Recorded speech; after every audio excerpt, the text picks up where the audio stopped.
Good afternoon.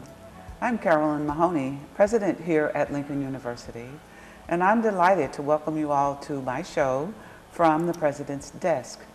This is a show where we take the opportunity to try to bring you up to date on events and happenings here at Lincoln University. And I'm most pleased to have three guests today. I have Vice President Theressa Ferguson. She's the Vice President for Student Affairs. Mr. Carlos Graham, who heads up our housing program, and Ms. Ruth Canada, who is new to Lincoln University, and she's with our TRIO programs. Mrs. Ferguson will give you their exact titles, and I'd like now to turn to take a few minutes so that you can get to know them. A combination of longtime employees and new folks here to serve Lincoln University. Mrs. Ferguson, let's start with you. Tell us a little bit about yourself. Well, thank you, Dr. Mahoney. As Dr. Mahoney said, I am Theressa Ferguson, and I've served right now as the Vice President for Student Affairs. At the university, I've served in various positions here, and I've had a wonderful job in this, being at Lincoln University, and I also serve as the Artistic Director for the Lincoln University Dance Troupe. I'll have to interrupt you. I hear so many positive comments about that dance troupe, and I always tell them that those students are volunteers. They don't get academic credit, they don't get paid. They do that for the love of dance, and I think you've done a marvelous job of leading that activity for how many years now? It's now 35 years. Gee whiz. Yeah. So you've been here at least that long. At least that long. And then the founder of that company, yes, I've been here for 35 years. As I said before, I've been in various positions here at the university. I've been a special assistant to the president for enrollment management and student success and the first year experience. And before that, I was the athletic director, and before that, I was the department head for health and physical education. I also sponsored the cheerleaders for a while when I first arrived here at Lincoln University. So I've been in an array of positions, and I've enjoyed every last one of them. You've done a marvelous job with each of them.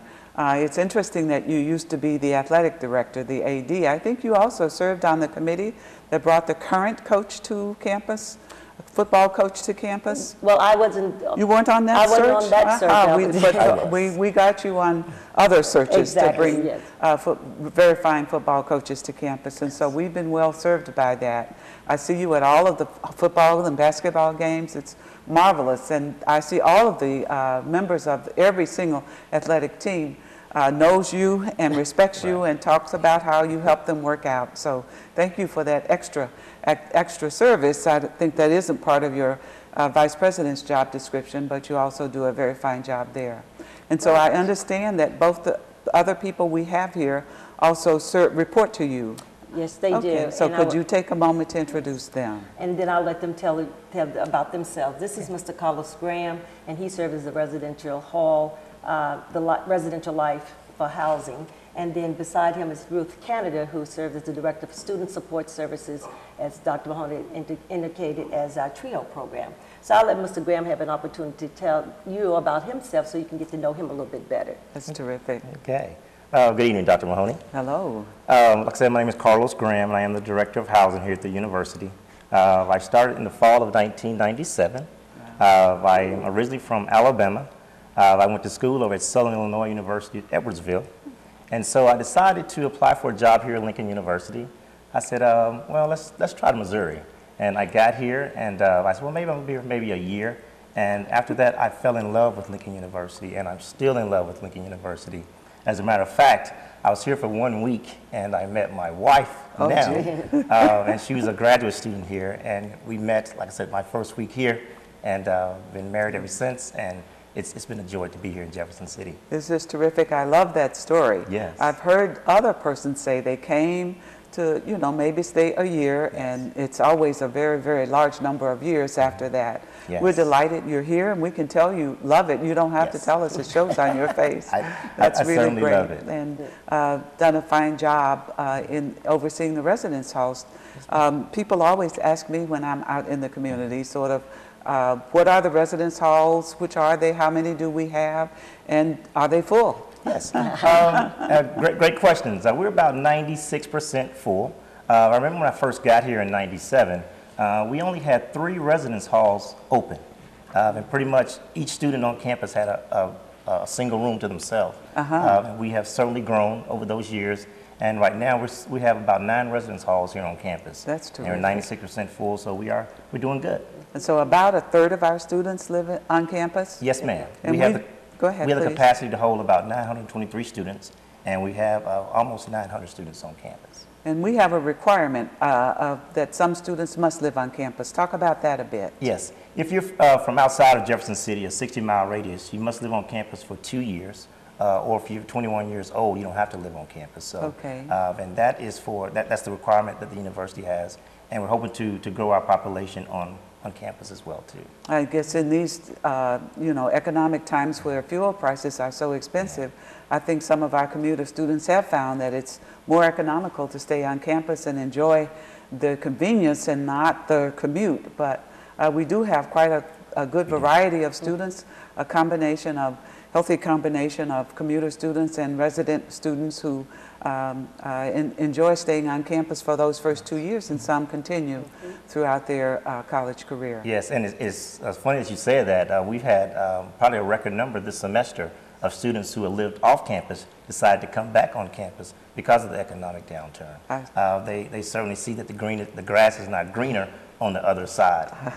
They move off campus, they get a roommate, and sometimes the roommate doesn't uphold their end of the bargain, and they're stuck, so they want to move back onto campus. So we've had a record number of students this semester that move back on campus. That's really terrific, and I hear that our students on campus and off campus do a real good job of being involved in the community on various projects. Talk a little bit about that involvement, if you will. Our students are certainly involved. They're involved from the highway cleanup.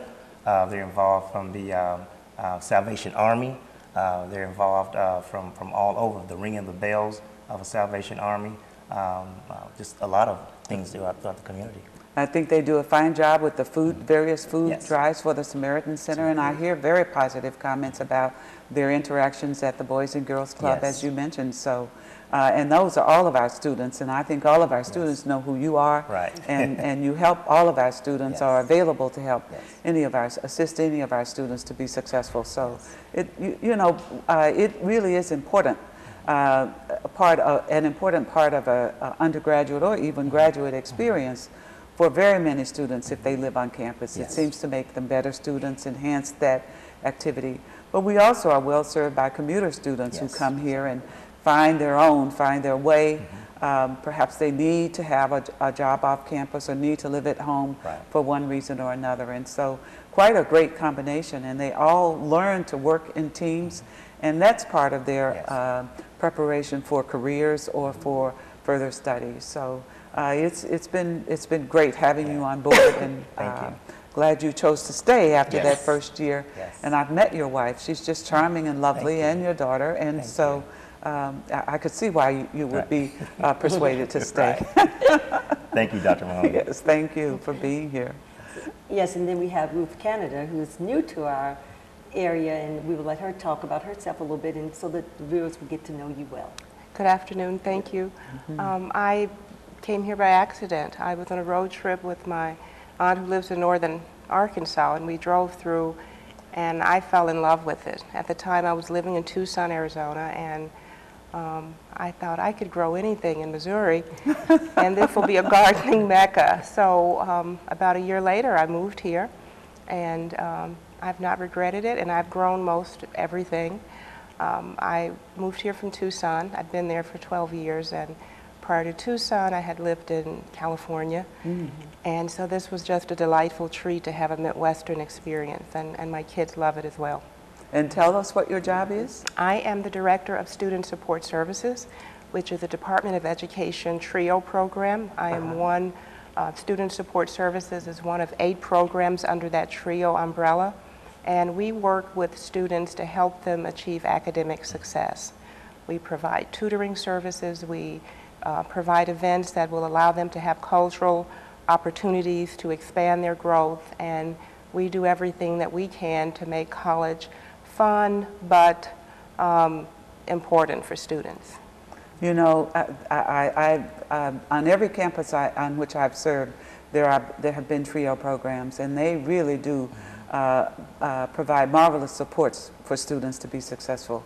And we're delighted that you are here. Given your background and experience, we know we have a good leader for that program on board.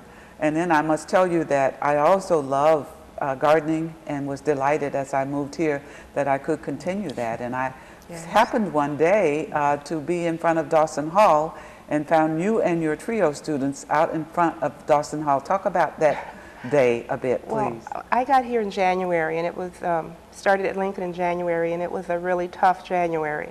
And Trio Day is typically celebrated in February. So I thought, well, we could have a sit-down dinner and have a speaker, but I really want the students to do something that they can look back 6 weeks later and say, we did that. And then I thought, why stop at 6 weeks? Why not do something that will have a lasting legacy? So I got the students involved in beautifying Dawson Hall. And I expected 30 to 40 students because, you know, we didn't want a whole bunch of students. We had 130 students show up to dig trenches, put gravel in, lay pavers, and our goal was to have native plants planted because native plants are self-sufficient, and many of our students didn't really know about native plants or even other kinds of plants. And it was a fun day that lasted 2 hours longer than we expected. And our students came to us later and said, can we do it again?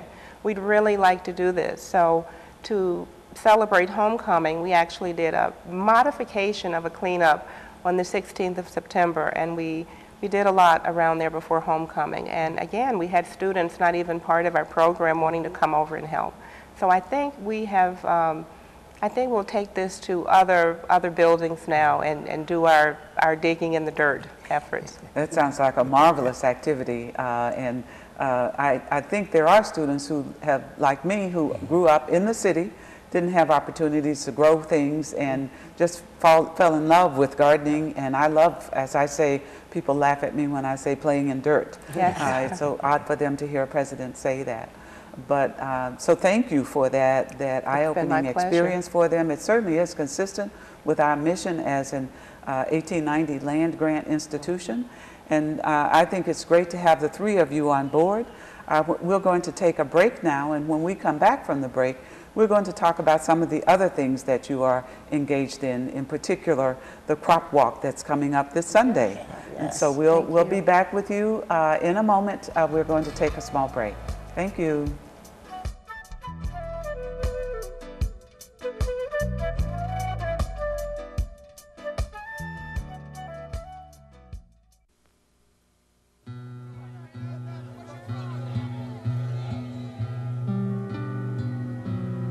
In America, you are not required to offer food to the hungry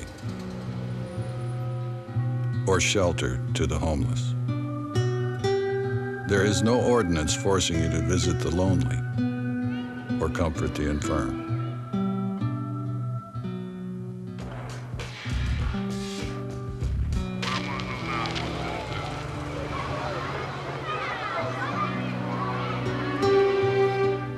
In fact, nowhere in the Constitution does it say you have to provide anything for anybody.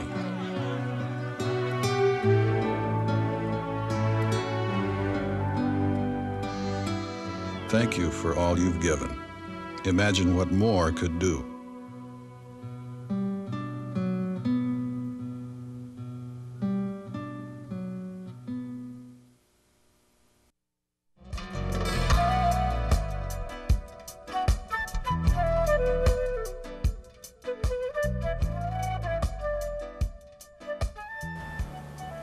Well, hello again. I'm Carolyn Mahoney, president here at Lincoln University, and I'm joined by three guests today.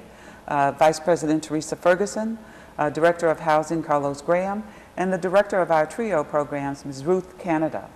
And we've been talking a little bit about their backgrounds as they came to Lincoln University and are in our service, but now I'd like to turn to talk about some of the activities that are underway with their leadership.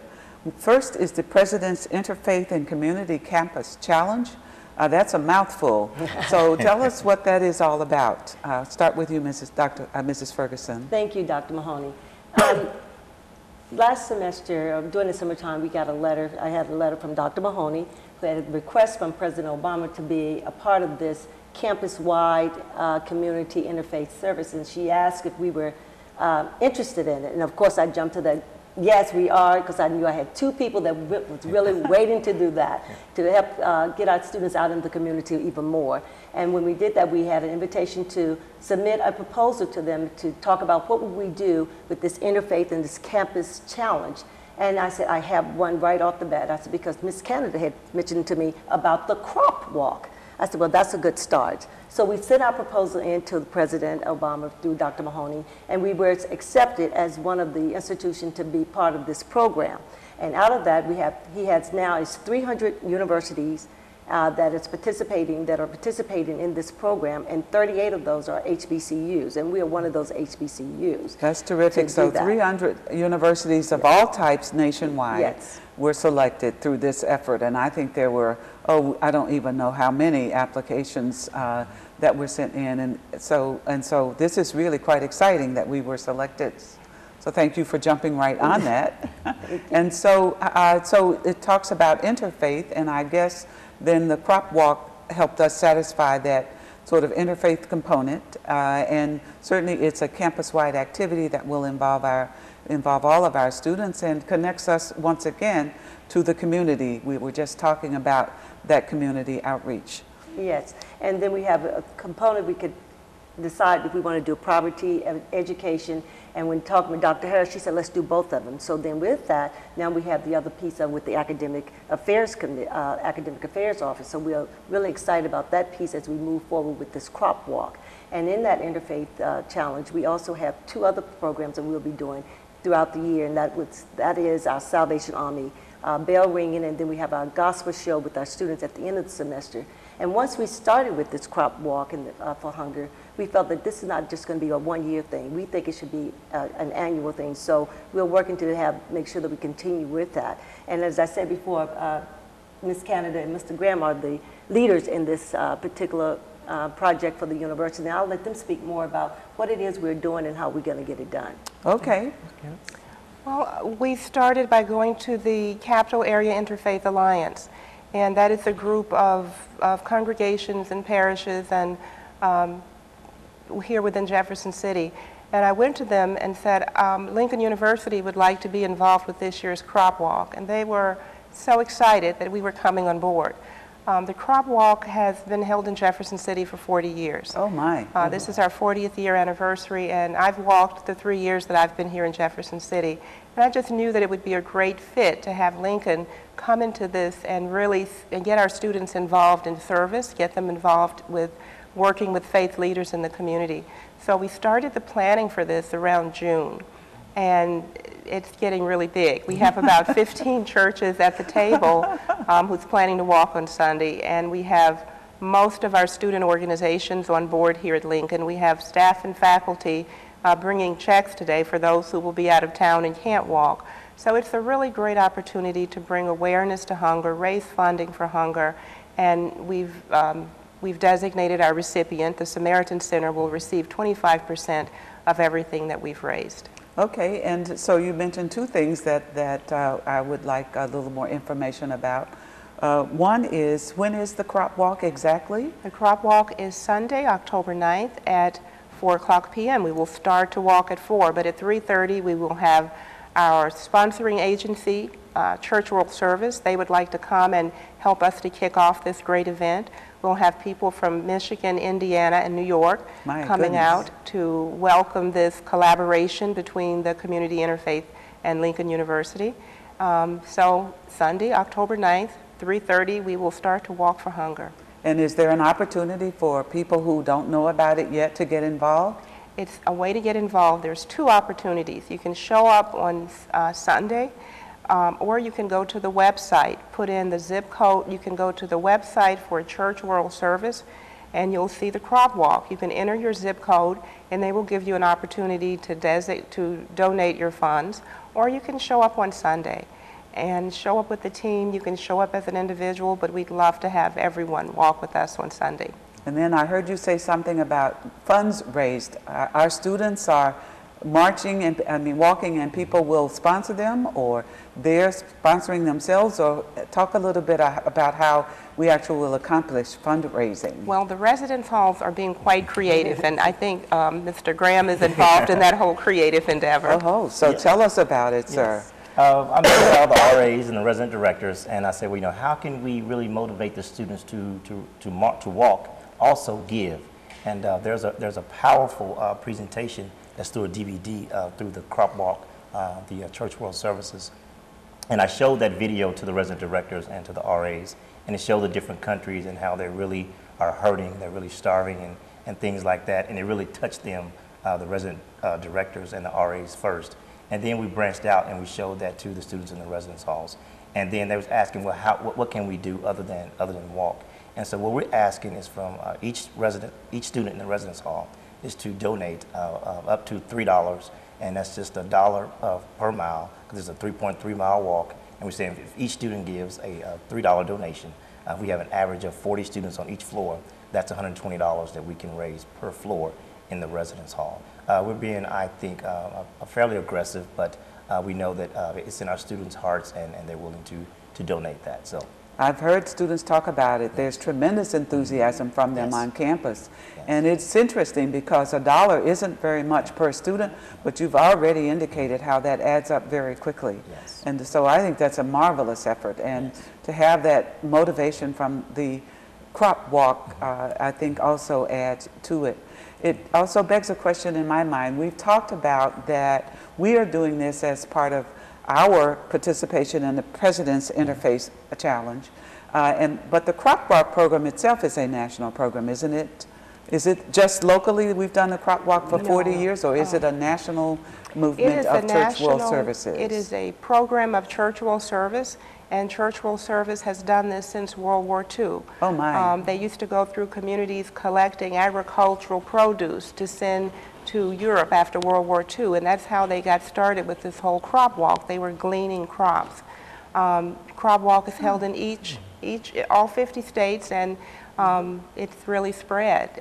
Jefferson City has been very involved with crop walk, but this is the first time that the Jefferson City has had a partnership such as this, and it's been exciting to work with over 20 churches and to bring in all sorts of individuals to say, hey, let's do this together. What a concrete, absolutely real and needed activity. Congratulations to all three of you. I'm just so proud sitting here hearing about what we're anticipating on Sunday. And so we will all gather here on the Lincoln University campus at the site of the Soldiers Memorial. And we'll move through and walk, enjoy the good weather that's being forecast for Sunday, and walk for 3.3 miles, and build up those endorphins that comes with that wonderful exercise, have a good time getting to know each other, and then we also will feel good that we're raising funds that will benefit the Samaritan Center. And all of us have been reading in the local paper about the severe need of all the food banks in the city of Jefferson. And I love the way now that we're involved, well integrated into the community and involved with the churches, and that so many churches are on board this year. That must be very gratifying for all of you to see. It is. And so again, I want to thank you all for being our guests, and I certainly want to encourage our viewers to participate. Join us on Sunday. As I said, on the Lincoln University campus. Don't worry, there will be ample parking. And at the base of the Soldiers Memorial Plaza, we'll gather about 3:30? Yes, at about 3:30. 3:30, there'll be some words said. Will you again mention who the national out-of-state people will be? Yes, we will have Carrie Davidson from the Great Plains area. She's the Assistant Regional Director out of St. Louis. We will have the Chief Fundraising Officer out of Lansing, Michigan. We will have Matt Hackworth, who is coming. He's their Creative Concept Director for Church World Service. And we will have Reverend Jimmy Hawkins, who's the Board Treasurer of the Church World Service. And they are all coming out to walk with us on Sunday. Well, that is magnificent, unbelievable. We were, I think, featured in a very nice editorial in the local paper, congratulating us on that effort, and I look forward to as I said, to walking myself on Sunday. I will be here participating in walking and pledging funds and getting my friends to pledge as well so that we can contribute to this worthwhile cause. People don't realize the severity of hunger in our nation, and certainly there is hunger in the Jefferson City area. And an activity like this will help address those needs. And so I look forward to hearing more about this afterwards as we wrap up and then follow on, as Vice President Ferguson talked about, with the other activities in the President's Interfaith Community Campus Challenge that we promised we would do. It will be a whole year-long set of activities that will help address hunger in the local community. We hope you'll join us on Sunday, and we thank you for joining us today. As per usual, please contact us if you have any questions or comments. We look forward to your feedback and to seeing you the next time we get together for From the President's Desk. Bye now.